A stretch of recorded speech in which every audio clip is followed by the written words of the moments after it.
Así que vamos a dejar entonces a nuestro hermano que nos traerá un interesante tema nuevamente. Hermano Andrés, adelante, que el Señor le bendiga. Sí, muchas gracias, hermano Sánchez. Es un placer estar con ustedes. Espero que me escuchen bien. Vamos a estar ahora con el Salmo 110, amados. El Salmo 110. Y por principio de cuenta, amados, vamos a leer este Salmo.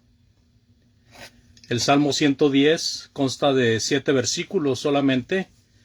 Dice de la siguiente manera: Jehová dijo a mi Señor, siéntate a mi diestra hasta que ponga a tus enemigos por estrado de tus pies. Jehová enviará desde Sión la vara de tu poder, domina en medio de tus enemigos. Tu pueblo se te ofrecerá voluntariamente en el día de tu poder, en la hermosura de la santidad. Desde el seno de la aurora tienes tú el rocío de tu juventud. Juró Jehová, y no se arrepentirá, tú eres sacerdote para siempre, según el orden de Melquisedec. El Señor está a tu diestra, quebrantará a los reyes en el día de su ira, juzgará entre las naciones, las llenará de cadáveres, quebrantará las cabezas en muchas tierras, y del arroyo beberá en el camino, por lo cual levantará la cabeza. Esa es la lectura, amados, del Salmo 110.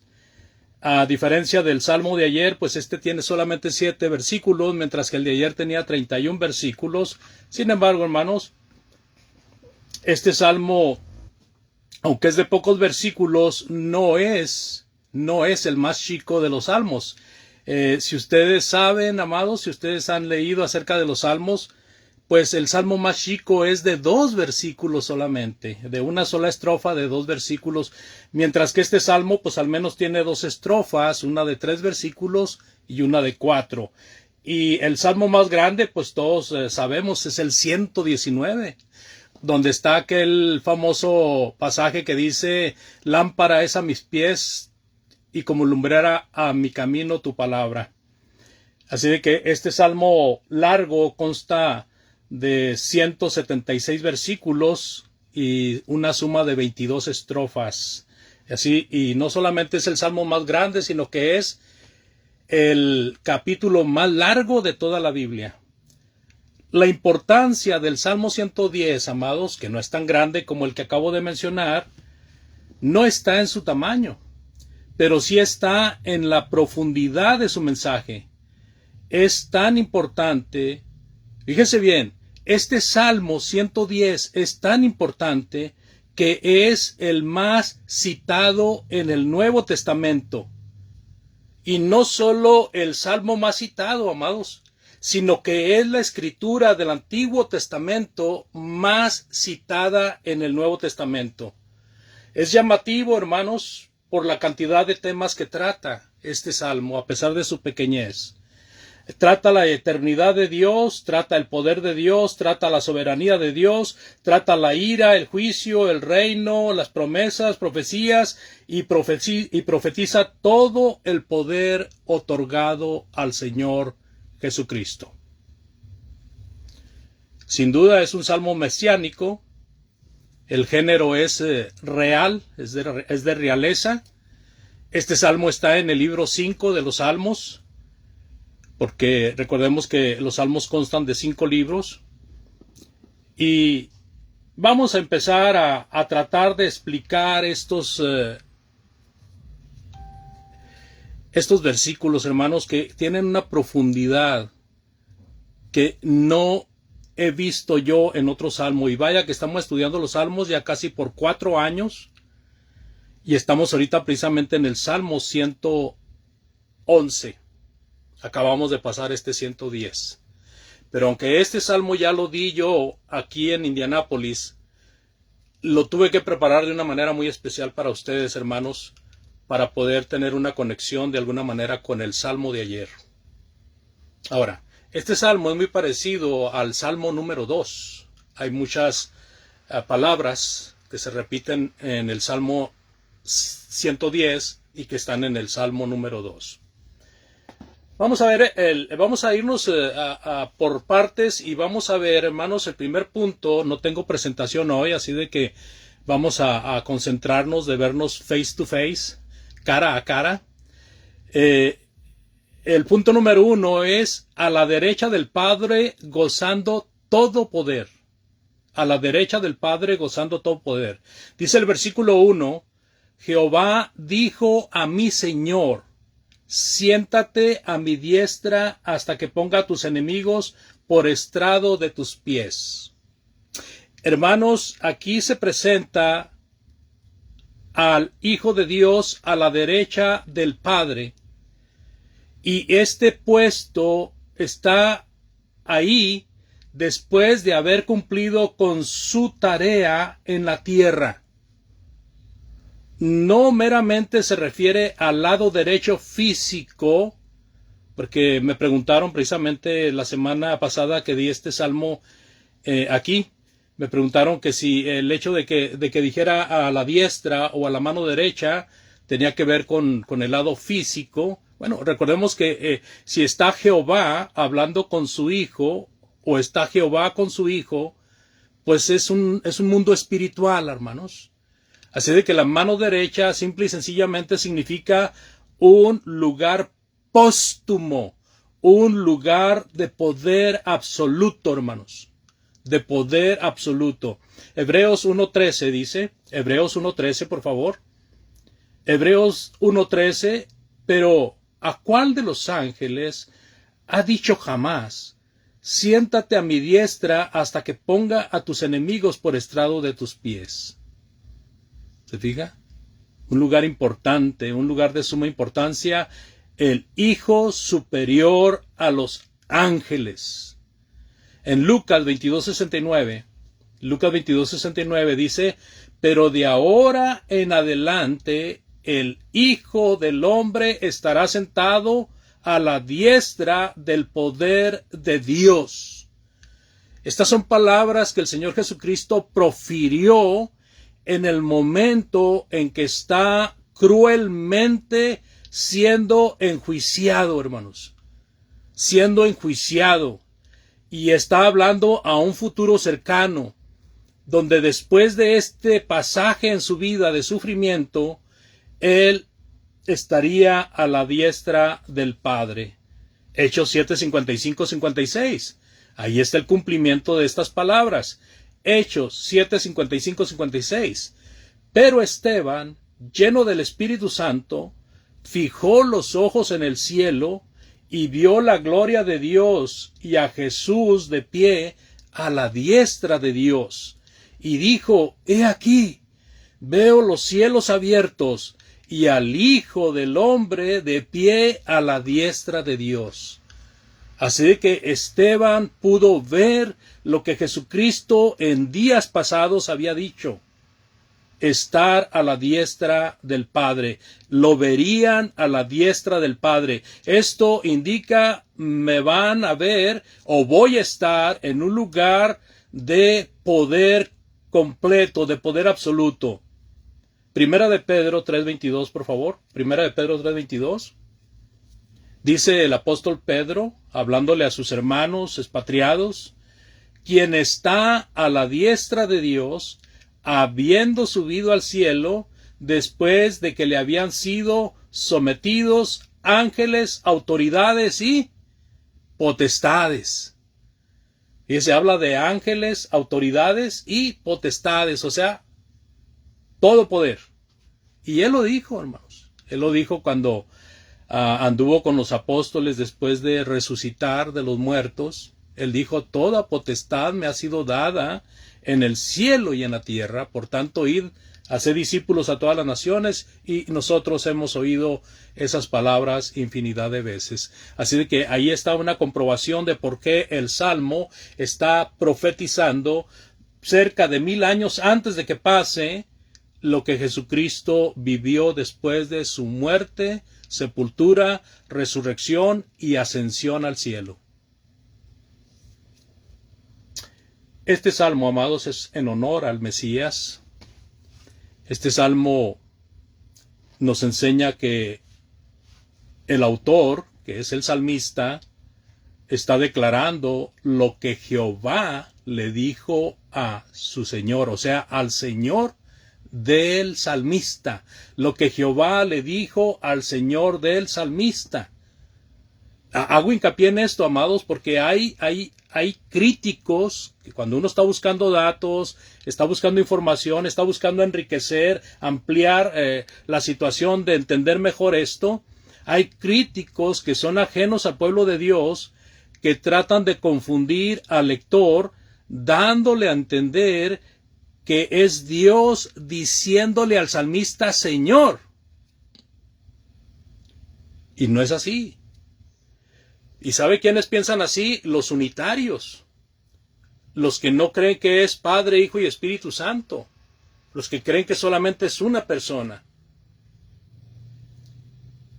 Y entonces ellos ponen como que el Señor le está diciendo Señor a David.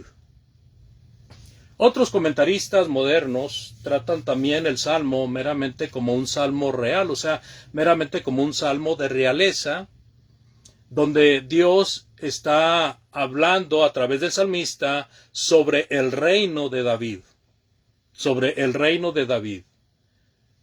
Sin dejar, amados, de reconocer que el reinado de David era un prototipo de el de Cristo. El reinado de David era una sombra, el reinado de David era una idea anticipada del reinado de Cristo. El asunto, amados, es que todo lo que menciona, especialmente el versículo 1 y el versículo 4, no pueden aplicarse a David. No pueden aplicarse a David. Mire, el versículo 1 otra vez, y lo vamos a leer varias veces todavía. Versículo 1 dice: y Jehová dijo a mi Señor, siéntate a mi diestra hasta que ponga a tus enemigos por estrado de tus pies. Primeramente encontramos ahí a Jehová hablando con otro Señor. Y el que está como tercera persona es el salmista diciendo, Jehová le dijo a mi Señor. ¿Sí? Entonces no puede aplicarse este versículo 1 al salmista como diciendo que Jehová está diciéndole al salmista mi Señor. Ahora, versículo 4, fíjese bien aquí, versículo 4 dice, juró Jehová y no se arrepentirá, tú eres sacerdote para siempre, según el orden de Melquisedec. Esas palabras, amados, en ninguna parte de la Escritura son aplicables para el rey David. La única semejanza de David con Melquisedec es que Melquisedec era rey y David fue rey. Esa es la única semejanza, pero Melquisedec tiene algo mucho más grande que el simplemente ser rey.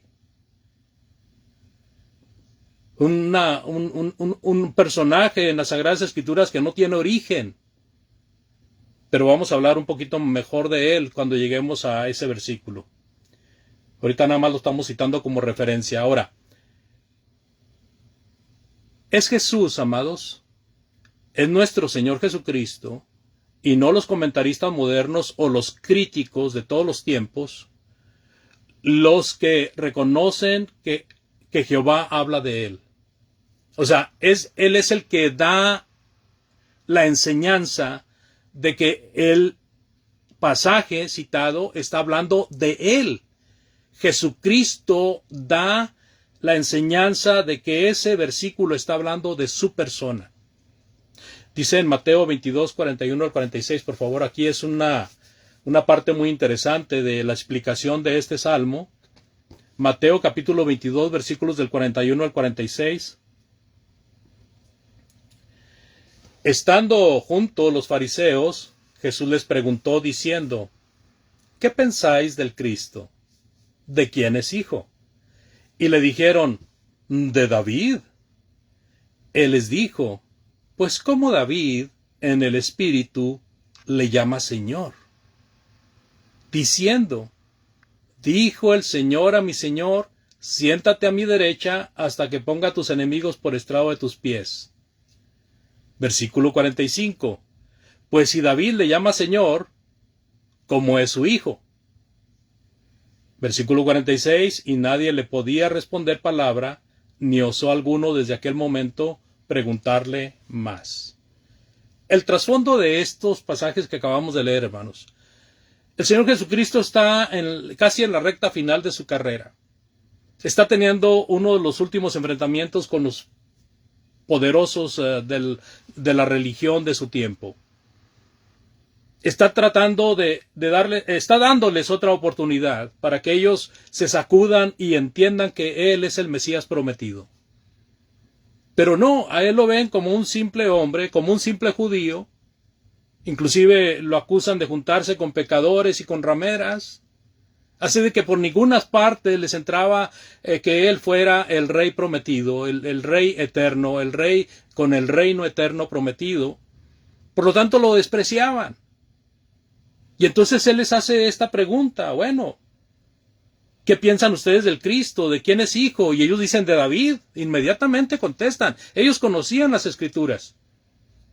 Y entonces Él les dice, bueno, porque si le hubieran contestado esa pregunta, hermanos, ellos ahí hubieran aceptado de que Él era el hijo de David, de que Jesucristo era el hijo de David y que era el Señor de David. Entonces, pues ellos mejor no le contestaron nada.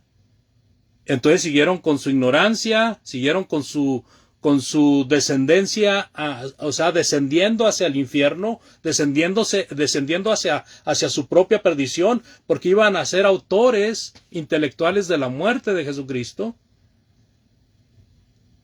Mientras que ahí habían tenido la oportunidad para razonar y que les cayera al fin el 20 de decir, este es el Hijo de Dios y es el Señor de David. Pero no lo hicieron. No lo hicieron. Ahora, aquí nos declara algo muy interesante el Señor Jesucristo en estas palabras que intercambia con estos maestros religiosos, porque dice, ¿cómo David en el Espíritu le llama Señor? Está diciendo, amados, de que David, mientras está cantando o componiendo este salmo, está inspirado por Dios. Y ese es el punto del salmo de ayer. David estaba inspirado por Dios. Y quiero conectarlo porque mucha gente ha usado ese salmo para acusar a David de que David ahí estaba pecando contra Dios. Cuando profiere palabras de maldición hacia sus enemigos.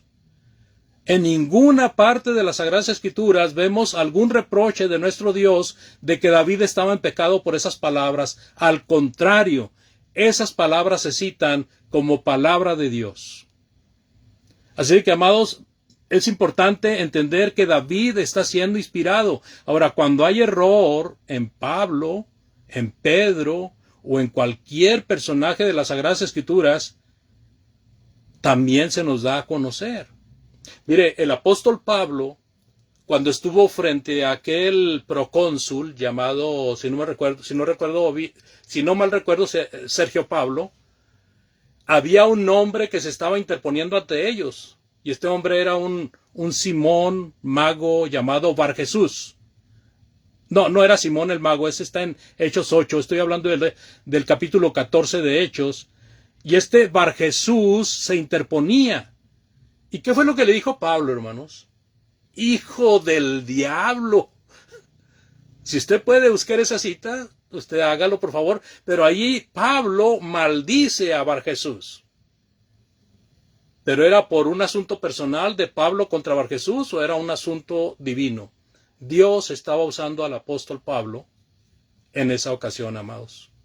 Es nada más para poder entender un poquito mejor de las palabras del salmista que vimos ayer. Ahora, porque lo conecté aquí con este versículo donde dice que cómo es posible que el salmista en el Espíritu le dice Señor si es su hijo.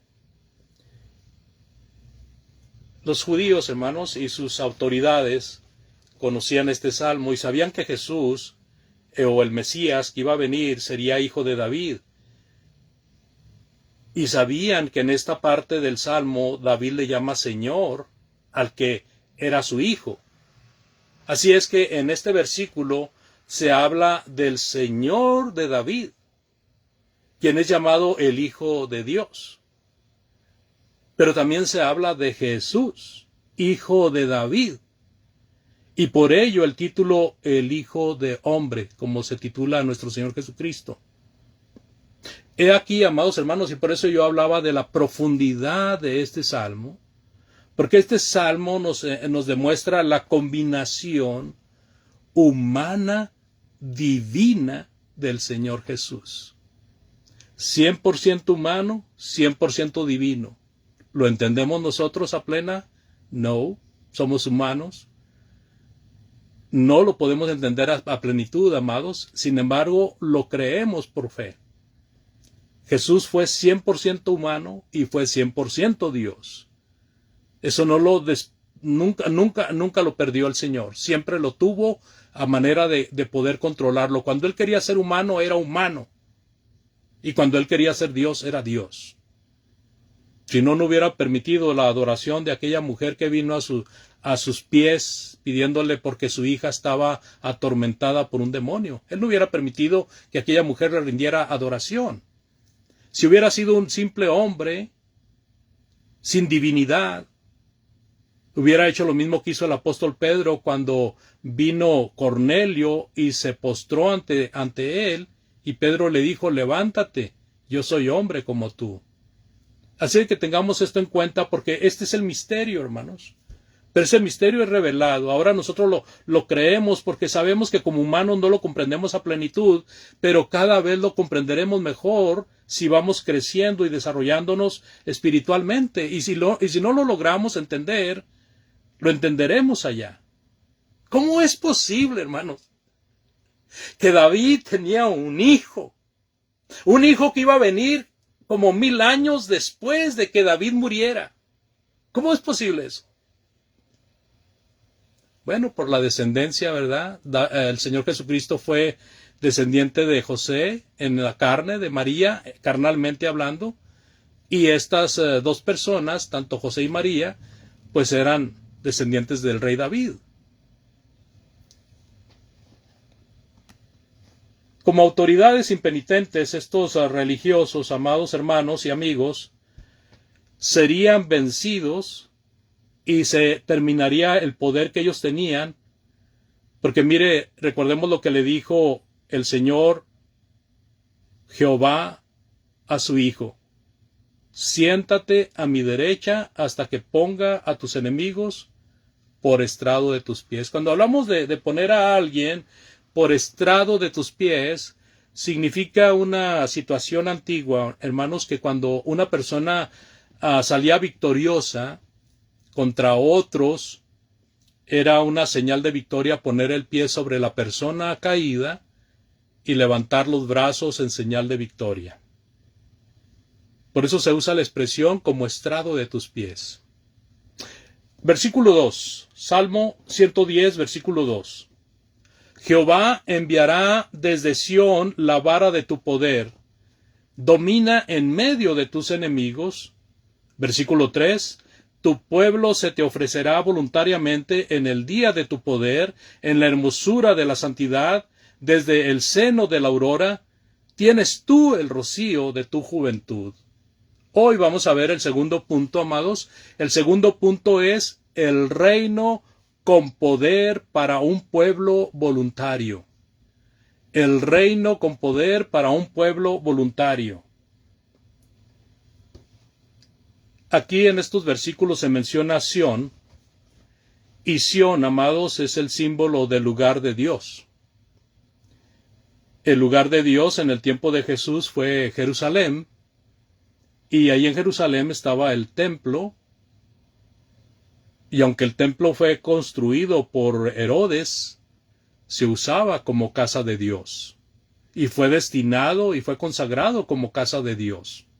Mire, en el Salmo 69:9 hay un registro muy interesante. ¿Se acuerda cuando en 2 ocasiones al menos Jesús estuvo en el templo y echó fuera a los cambistas, a los mercaderes, a estas personas que estaban haciendo lucro dentro del templo? Y aún en el patio del templo, que también era algo considerado sagrado. Y entonces el Señor Jesucristo saca a estas personas, saca a estos mercaderes.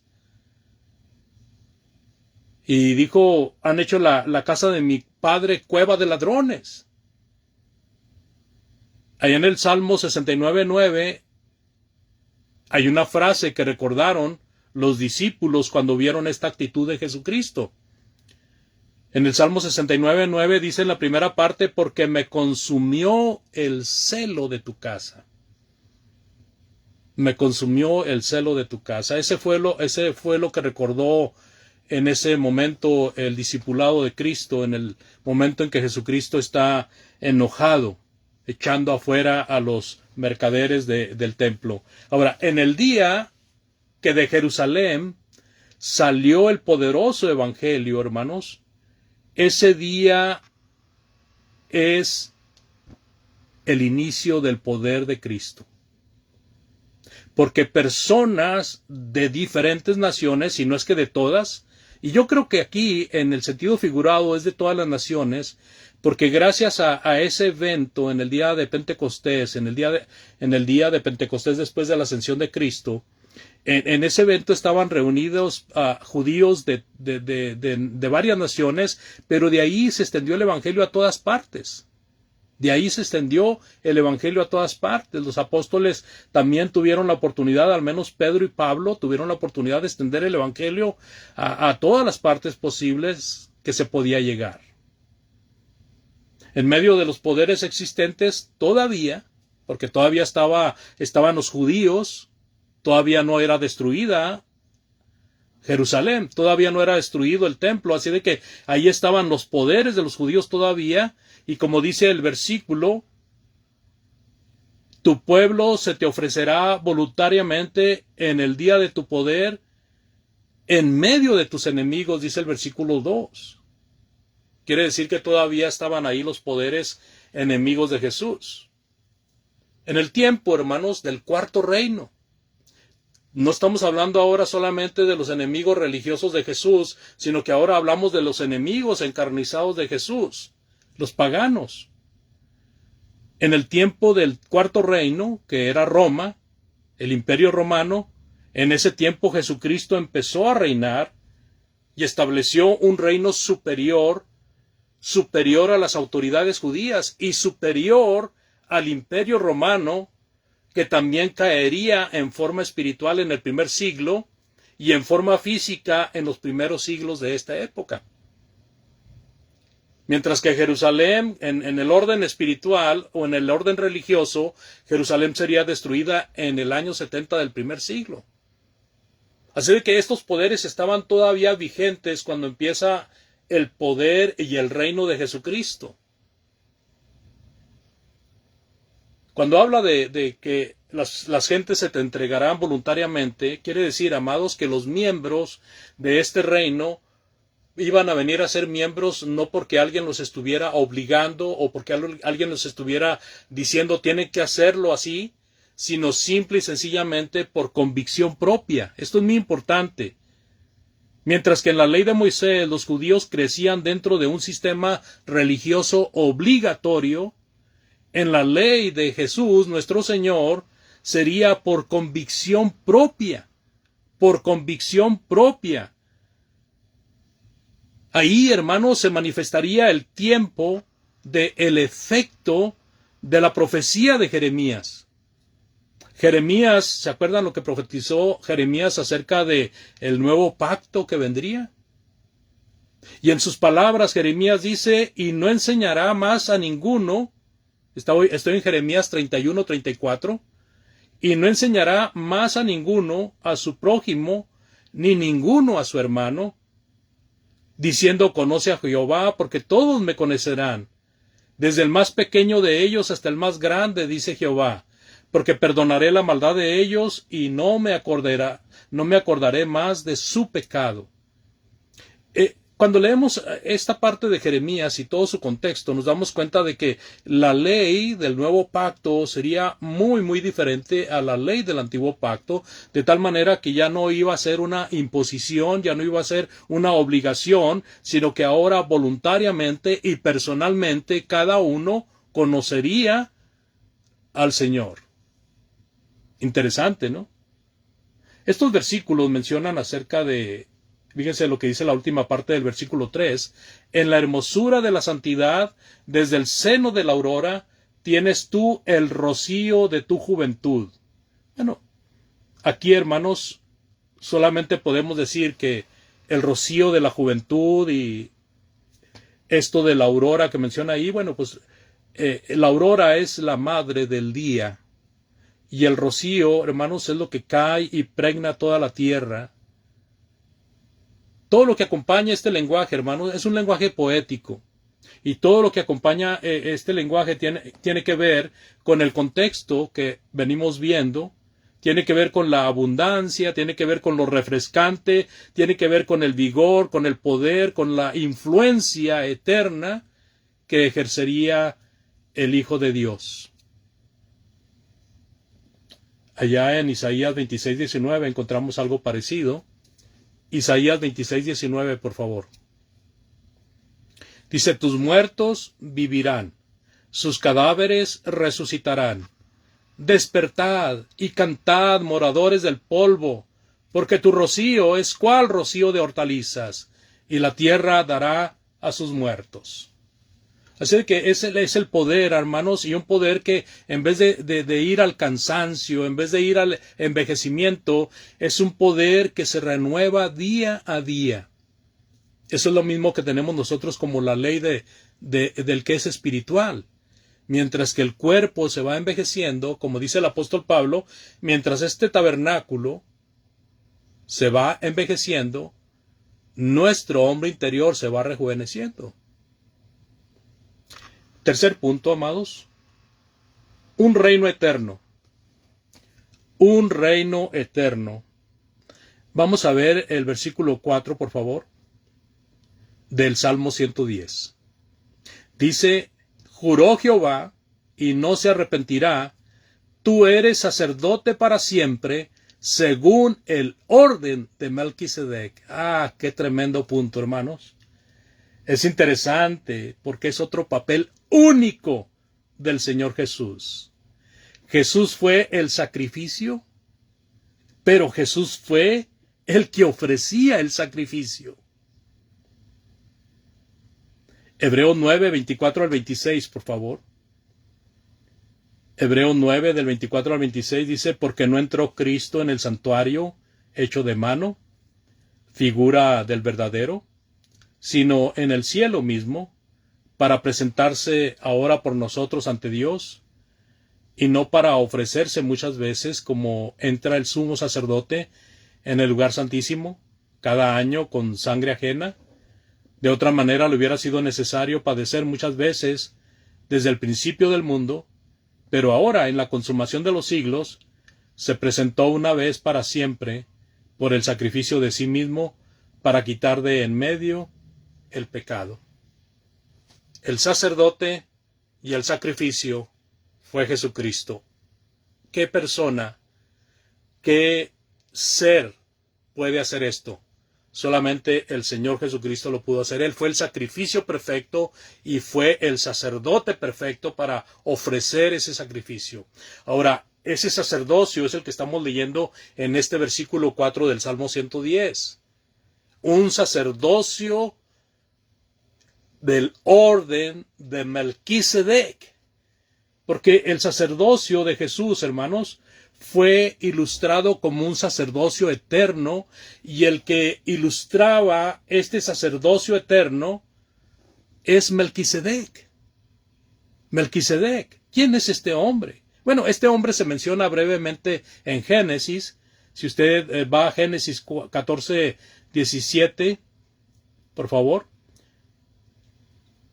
Hay una guerra que Abraham está teniendo en la ciudad o en la tierra de Kedor Loamer, debido a que se llevaron secuestrado a su sobrino Lot, y entonces va a Abraham y hace guerra contra ellos y derrota a la gente que tenía cautivo o que tenían cautivado a Lot, y de regreso se encuentra con este sacerdote que era el rey de Salem, Y dice el versículo 17, cuando volvía de la derrota de Kedor-Loamer y de los reyes que con él estaban, salió el rey de Sodoma a recibirlo al valle de Sabe. Iba a decir Seib, así se dice, pero es Sabe, que es el valle del rey. Ahora, versículos del 18 al 20 dice, entonces Melquisedec, rey de Salem y sacerdote del Dios Altísimo, sacó pan y vino y le bendijo diciendo, bendito sea Abraham del Dios Altísimo, creador de los cielos y de la tierra, y bendito sea el Dios Altísimo, que entregó tus enemigos en tu mano y le dio a Abraham los diezmos de todo. Fíjense bien, estos hombres no se conocían. Abraham no conocía a Melquisedec, pero venía de allá y encontró que él era el rey que estaba en esta ciudad, en Sodoma, y entonces le entrega el diezmo de lo que había él conquistado. Entonces todavía nos seguimos preguntando, bueno, ¿por qué Melquisedec es el prototipo de Cristo en el Antiguo Testamento? Bueno, en Hebreos 7.3 encontramos más información. Hebreos 7.3, fíjense lo que dice, realmente Hebreos habla mucho de Melquisedec. Pero mire lo que dice este versículo. Sin padre, sin madre, sin genealogía, no tiene principio de días, ni fin de vida, sino hecho semejante al Hijo de Dios, permanece sacerdote para siempre. Está hablando de Melquisedec. Este Melquisedec, hermano, no era descendiente de la tribu de Leví. Por lo tanto, no le correspondía un sacerdocio como el que tenía Aarón, por ejemplo. Pero Jesús tampoco era de la tribu de Leví. Jesús era de la tribu de Judá. Y entonces, en el orden de Leví no le correspondía sacerdocio alguno a Jesús. Pero Jesús viene a ser sacerdote al orden de Melquisedec, o sea, en el orden de Melquisedec, que aún sin ser descendiente de Leví, es sacerdote para siempre, es un sacerdote eterno.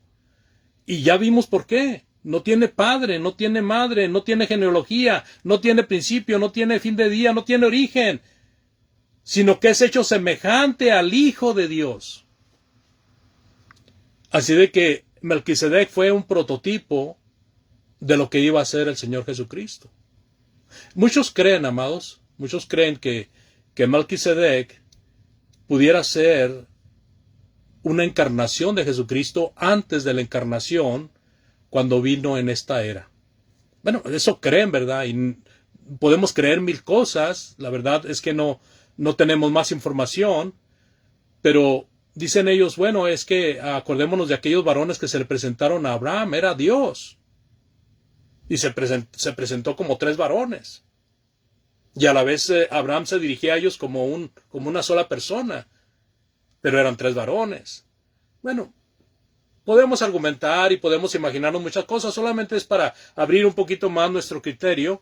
La verdad de las cosas es que no se sabía de dónde venía, no se sabía quiénes habían sido sus padres, no tenía genealogía, y es un sacerdote que quedó reconocido como un sacerdote para siempre, hablando de Melquisedec. Así pues, nuestro Señor Jesucristo es un sacerdote al ofrecerse en sacrificio él mismo, es un sacerdote según el orden de Melquisedec. Según el orden de Melquisedec.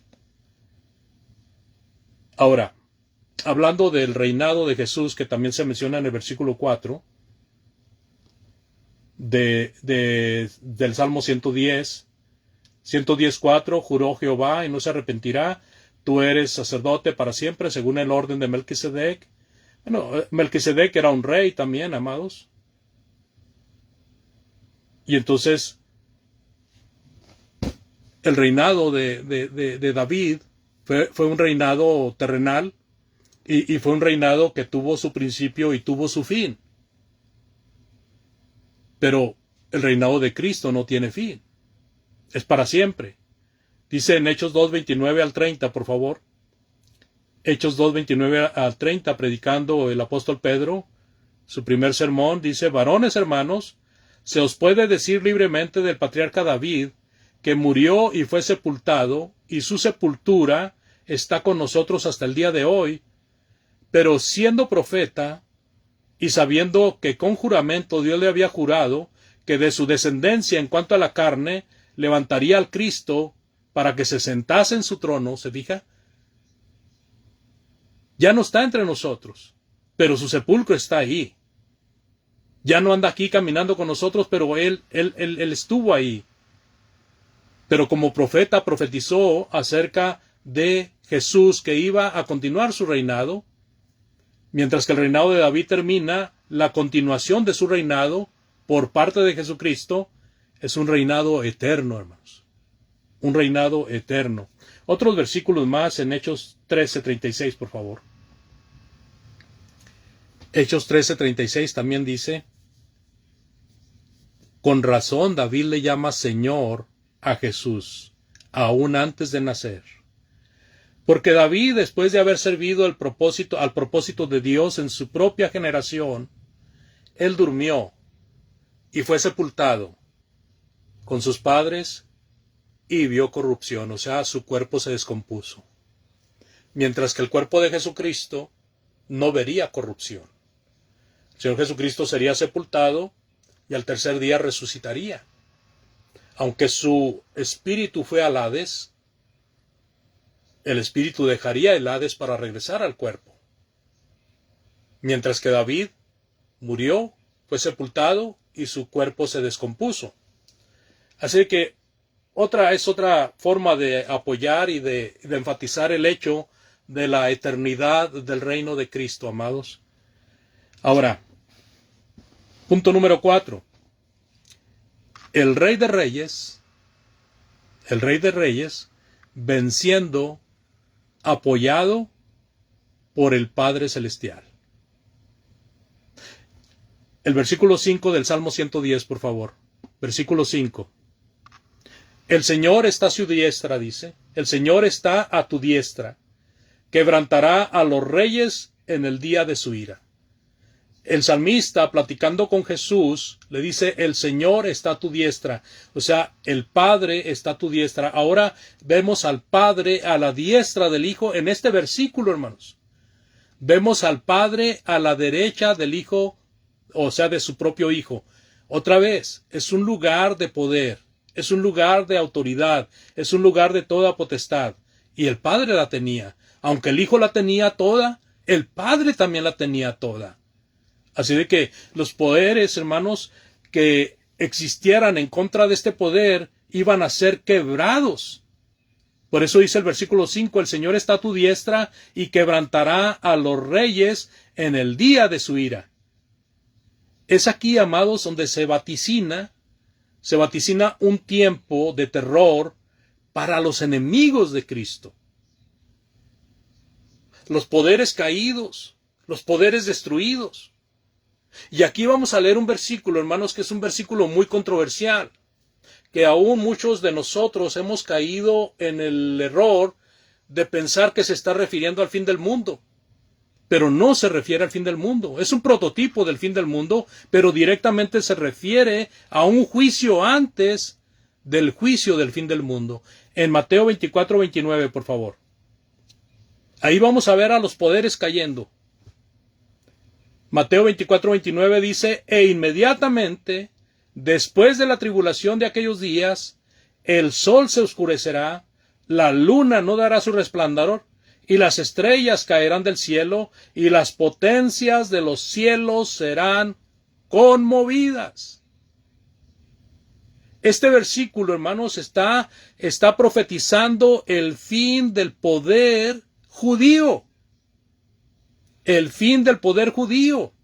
Y esto iba a pasar unos años después, en el año 70 después de Cristo.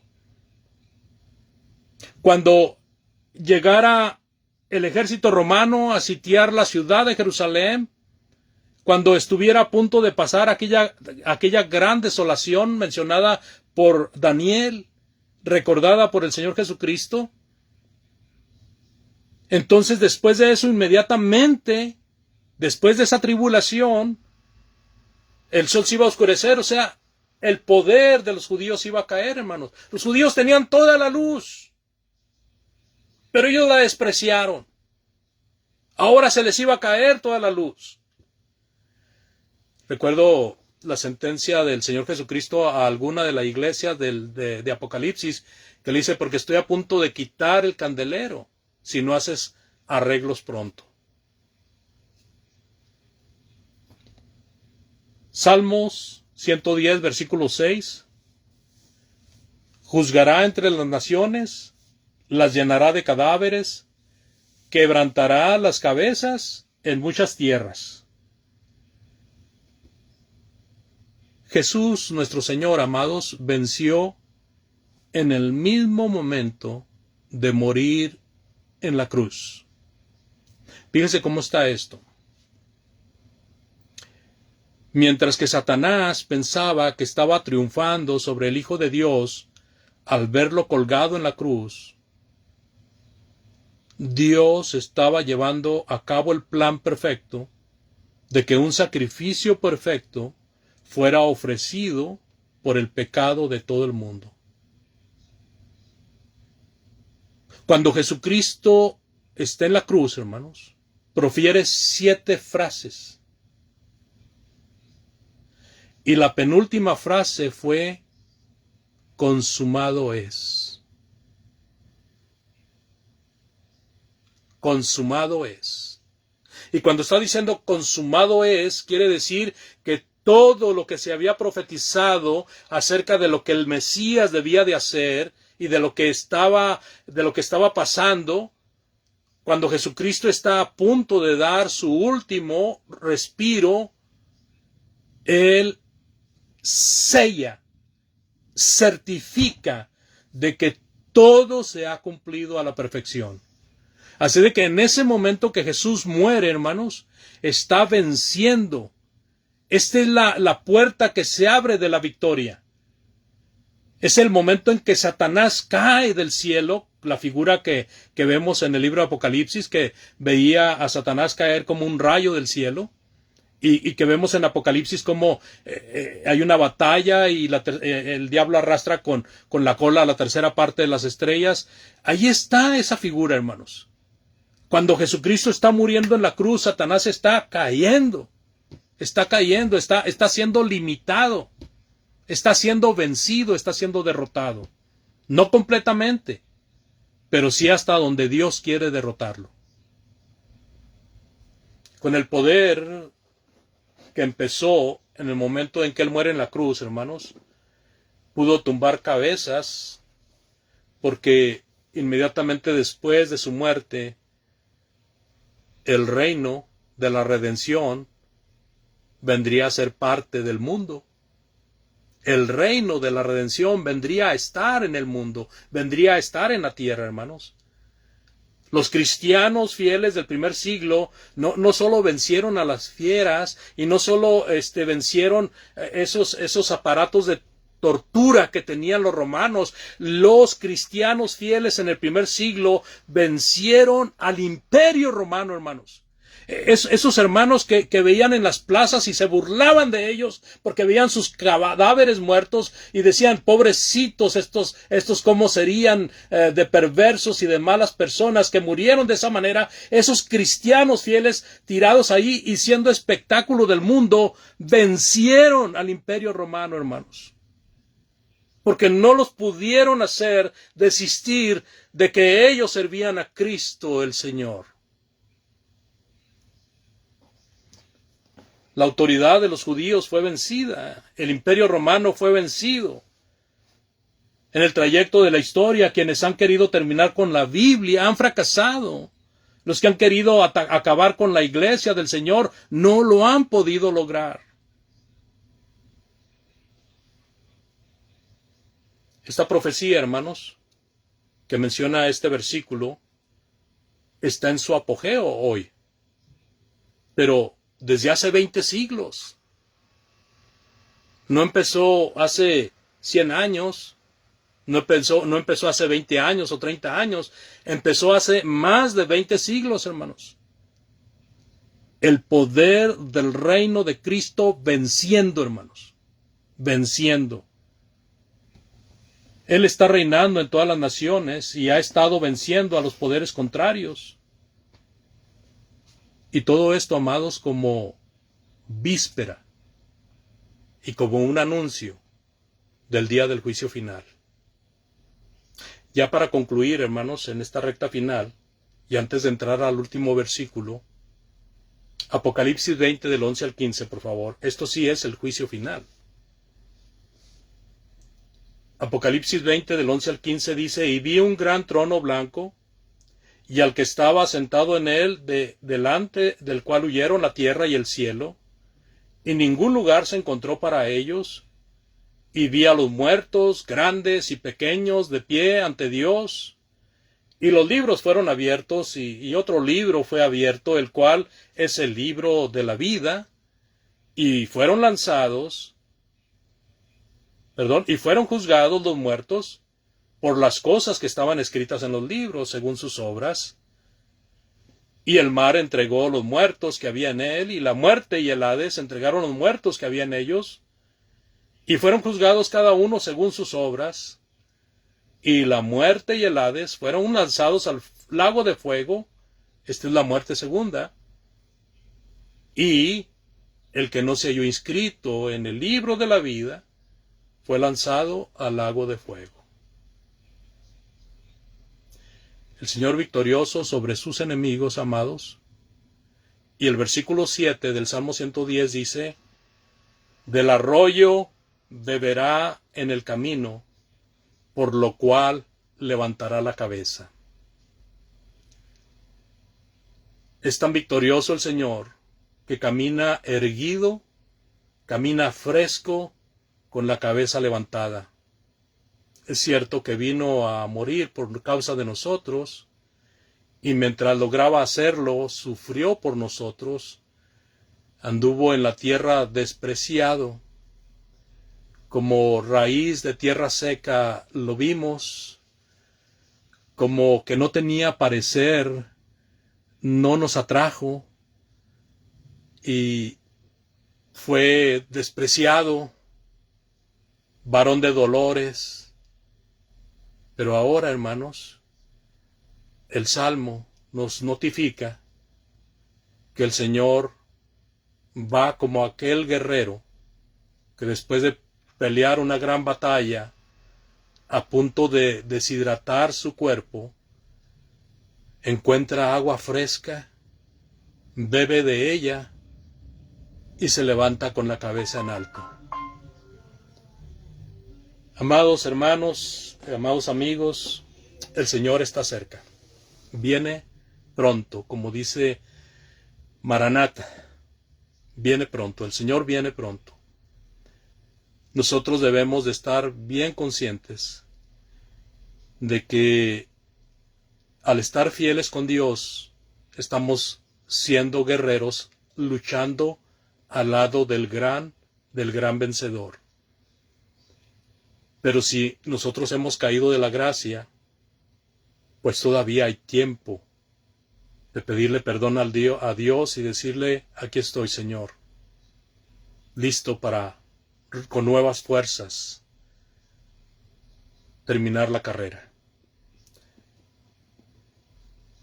Podemos orar por algún hermano o hermana que requiera de la oración, que requiera ser restaurado o restaurada, pero también queremos invitar a aquel amigo o amiga que ha escuchado lo suficiente para creer que Cristo es el Hijo de Dios. No retarde, por favor, venga antes, lo más pronto posible. Necesita arrepentirse, bautizarse para perdón de pecados, confesando que Cristo es el Hijo de Dios. Muchas gracias, amados hermanos, gracias por esta oportunidad y que Dios les bendiga. Dejo el lugar al hermano que está presidiendo. Ok, hermano, muchísimas gracias por este estudio, muy súper interesante. Dice dice el Señor a mi Señor, siéntate a mi diestra hasta que ponga a tus enemigos por estrado de tus pies. Y así fue. Ustedes saben que todos los planes, todos los proyectos que tiene el Señor tienen cumplimiento. Todo lo que Él dice tiene cumplimiento. Tarde o temprano se cumple, sí o sí. Nosotros no tenemos la capacidad para evitar que los planes del Señor se lleven a cabo.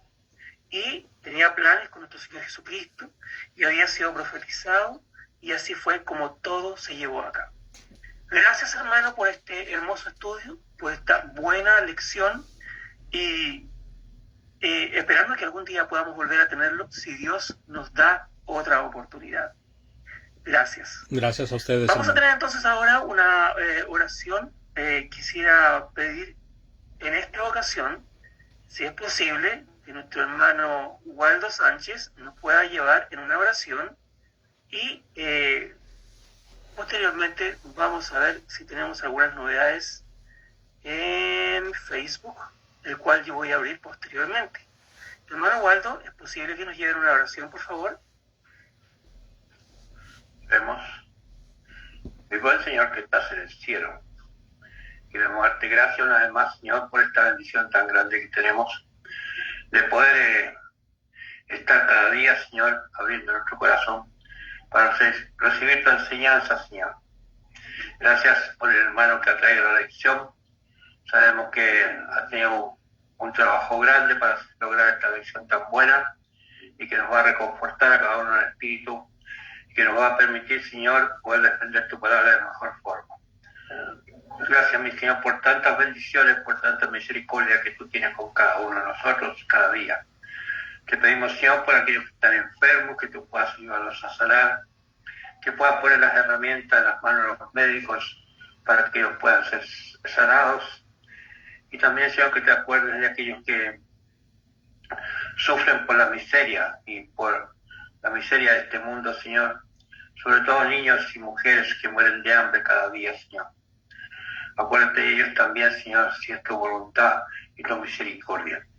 Señor, esta noche devuélvenos a nuestro hogar, de la forma que nos trajiste hasta este lugar, para poder escuchar a través de esta plataforma tu palabra, que tú puedas bendecir a nuestro hermano con muchos años más de vida y sabiduría, para que pueda extenderla, Señor, como la está extendiendo ahora.